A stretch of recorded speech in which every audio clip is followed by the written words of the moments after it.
नमस्कार बच्चों, इस YouTube चैनल में आप सभी का स्वागत है। आज हम इस वीडियो के अंतर्गत कक्षा 12 के पाठ्यक्रम में संकलित हिंदी काव्यखंड के अंतर्गत गीत 3 महादेवी वर्मा द्वारा रचित गीत की व्याख्या करेंगे। तो इससे पहले गीत 1 और गीत 2 के वीडियो आपको दिए जा चुके हैं। तो आइए गीत 3 पढ़ते हैं। आप सभी को बताया जा चुका है पहले ही कि महादेवी वर्मा छायावाद की आधार स्तंभ और विरह की गायिका के रूप में प्रसिद्ध हैं। आधुनिक हिंदी साहित्य मंदिर की वीणा पाणी और आधुनिक मीरा भी कहा गया है।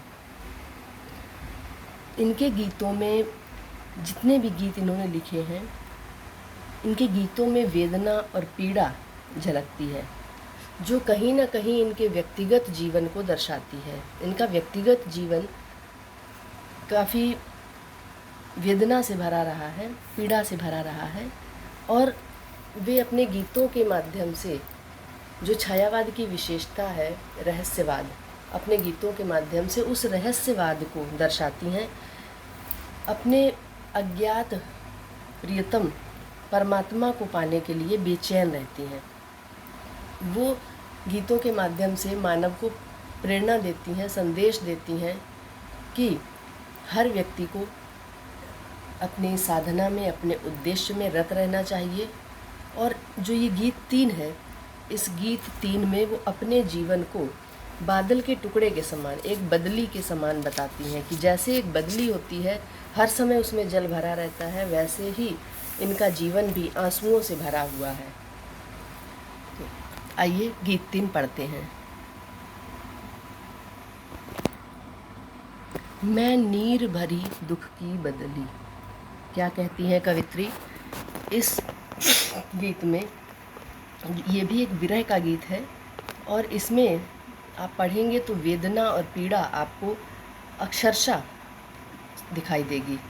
वह अपने प्रियतम परमात्मा की विरह वेदना में मग्न है, और इस पद में अपने आप को एक नीर भरी बदली बताते हुए कहती हैं कि मैं नीर भरी, नीर का अर्थ है जल, जल से भरे हुए दुख के बादलों के समान हूँ। जिस प्रकार बादलों में हमेशा जल भरा रहता है, वैसे ही मेरा हृदय भी, कवित्री का हृदय भी आंसुओं के जल से भरा हुआ है। स्पंदन में चिर निस्पंद बसा। स्पंदन, स्पंदन का अर्थ है गति, जिसे अंग्रेजी में वाइब्रेशन बोलते हैं, गति होना। चिर हमेशा, लगातार, हमेशा, सदा। निस्पंद, स्पंदन का विलोम है निस्पंद, गतिहीन, गतिहीनता। बसा। क्रंदन में आहत विश्व हंसा। क्रंदन का अर्थ है रोने पर, रोदन। आहत का अर्थ है घायल। विश्व हंसा, विश्व हंसता है। कवित्री इन पंक्तियों में कहती हैं कि स्पंदन अर्थात गतिशीलता में भी सदैव गतिहीनता समाई हुई है। मतलब जीवन गतिशील है, आगे बढ़ रहा है, सबको दिखाई देता है, बादल सबको दिखाई देता है, लेकिन ऐसे लगता जैसे कि ठहर गया है। वैसे ही मेरा जीवन भी गतिशील होते हुए भी गतिहीन है, गतिहीनता समा गई है। मेरे रोने पर भी, मेरे क्रंदन में आहत विश्व हंसा, मेरे रोने में भी ये घायल विश्व हंसता है। तो मुझे, अगर मेरे रोने पर ये संसार हंसता है, प्रसन्न होता है, तो मुझे इस रोने में आनंद का अनुभव होता है। मैं विश्व को हंसाने के लिए रोने में भी आनंदित अनुभव करती हूँ। नयनों में दीपक से जलते, पलकों में निर्झरणी मचली। कवित्री कहती हैं कि जिस प्रकार आकाश में बिजली चमकती, बादलों में बिजली चमकती है, उसी प्रकार मेरी आँखों के दीपक सदैव जलते रहते हैं। कौन से? आशा के दीपक। मेरी आँखों में सदैव आशा के दीपक जलते हैं। जिस प्रकार बादलों में बिजली चमकती है और बादलों को प्रकाशित करती है, वैसे ही मेरे जीवन में, मेरी आँखों में आशा के दीपक जलते हैं। पलकों में निर्झरणी मचली, और मेरी पलकों में जैसे कि बादलों के जल से झरने प्रवाहित हो जाते हैं, झरने बहने लगते हैं, वैसे ही मेरी पलकों में निर्झरने का अर्थ है नदी, आंसुओं की नदी बह रही है, आंसुओं के झरने बह रहे, मचल रहे हैं बहने के लिए। मेरा पग पग संगीत भरा, श्वासों से स्वप्न पराग झरा। क्या कहती हैं कवित्री कि मेरे विरह की जो ये पीड़ा है, विरह कौन, परमात्मा से, या फिर कह सकते हैं कि अपने प्रियतम से भी ये अलग रहे हैं आजीवन, तो उसी विरह को ये परमात्मा से जोड़कर बताती हैं। यही छायावाद है, रहस्यवाद है। मेरा पग पग संगीत भरा, मेरा हर कदम, मेरे प्रत्येक कदम में संगीत भरा हुआ है, मधुर है मेरा हर एक कदम।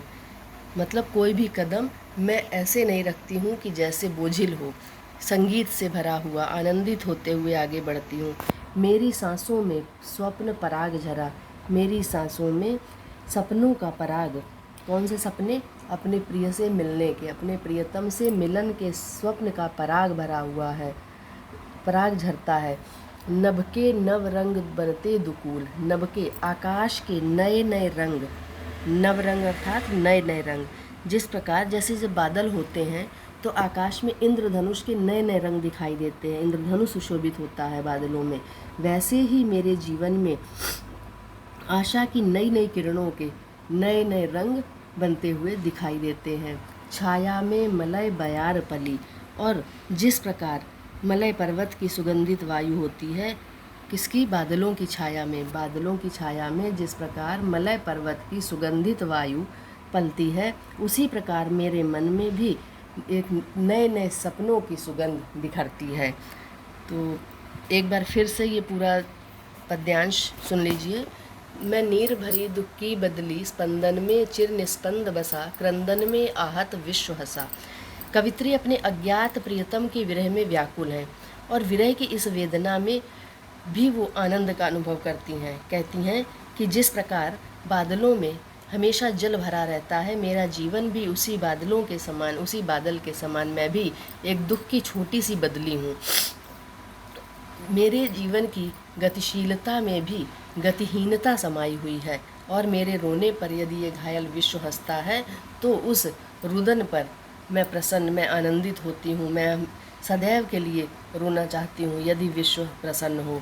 नैनों में दीपक से जलते, पलकों में निर्झरणी मचले। जिस प्रकार से आकाश में बादलों में बिजली चमक जाती है और प्रकाशित करती है, वैसे ही मेरे नेत्रों में आशा के नए नए दीपक जलते हैं। जिस प्रकार बादलों से जल बहकर झरनों के रूप में प्रवाहित होता है, झरने मचल मचल कर पृथ्वी की ओर आते हैं, वैसे ही मेरी पलकों में आंसुओं का जल झरनों के रूप में बहने के लिए मचल रहा है।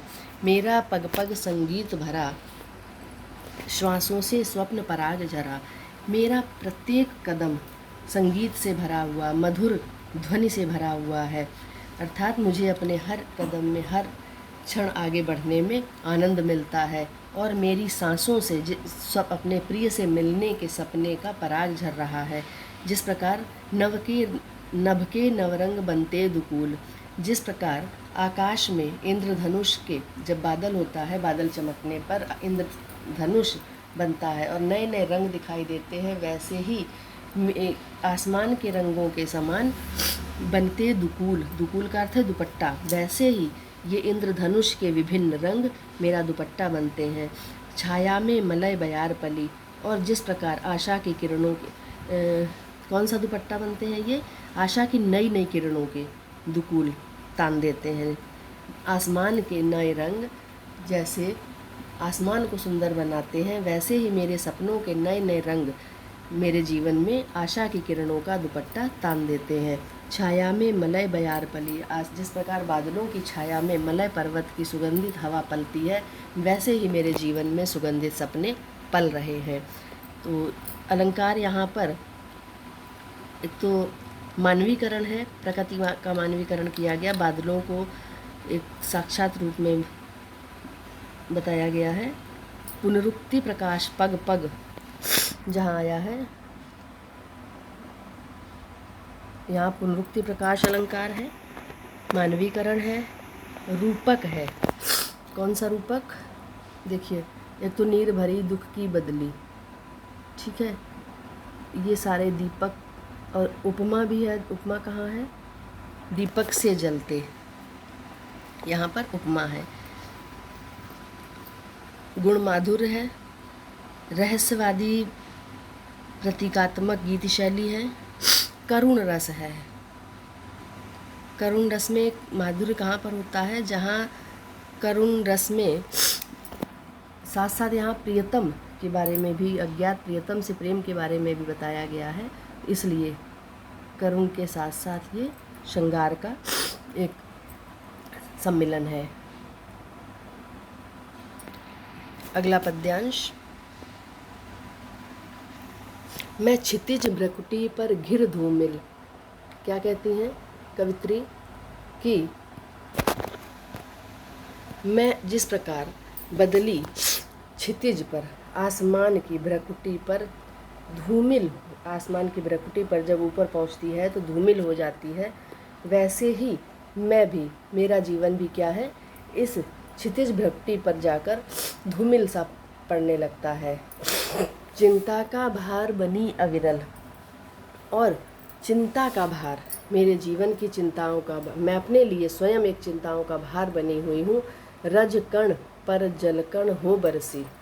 इन धूल के कणों पर जल की बूंदें बरसती हैं तो नव जीवन अंकुर बन निकली। जब इस मिट्टी पर, रजकण का अर्थ है मिट्टी पर, इस धूल पर जल की बूंदें गिरती हैं, कौन सी?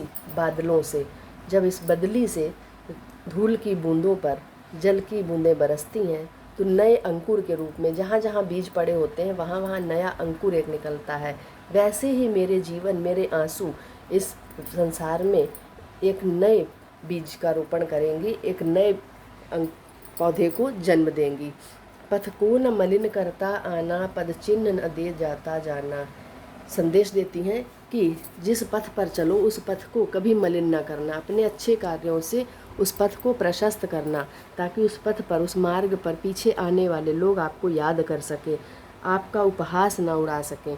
पद चिन्ह न दे जाता जाना, अपने पैरों के निशान कार्यों के द्वारा छोड़ जाना, पैरों की छाप पैरों से नहीं, हाथों, अपने कार्यों से, अपने जीवन से, अपने कर्मों से छोड़कर जाना। सुधि मेरे आगम की जग में, सुख की सिहरन हो अंत खिली।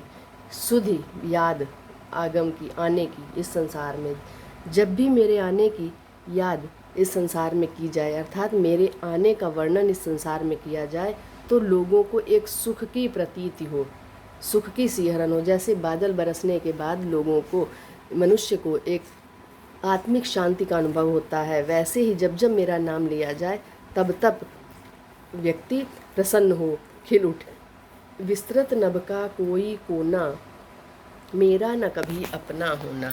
कवित्री क्या कहती हैं कि विस्तृत नभ का कोई कोना, इतना बड़ा ये विस्तृत विशाल आसमान है, परंतु बदली का कोई एक कोना नहीं होता, वो उमड़ती है, बरसकर फिर मिट जाती है। वैसे ही इस संसार में महादेवी वर्मा अपने जीवन के बारे में कहती हैं कि मेरा भी केवल इतना ही परिचय है कि इतने बड़े संसार में, इतने बड़े विश्व में, इतने रिश्तेदार, घर परिवार होते हुए भी मेरा कोई अपना नहीं है।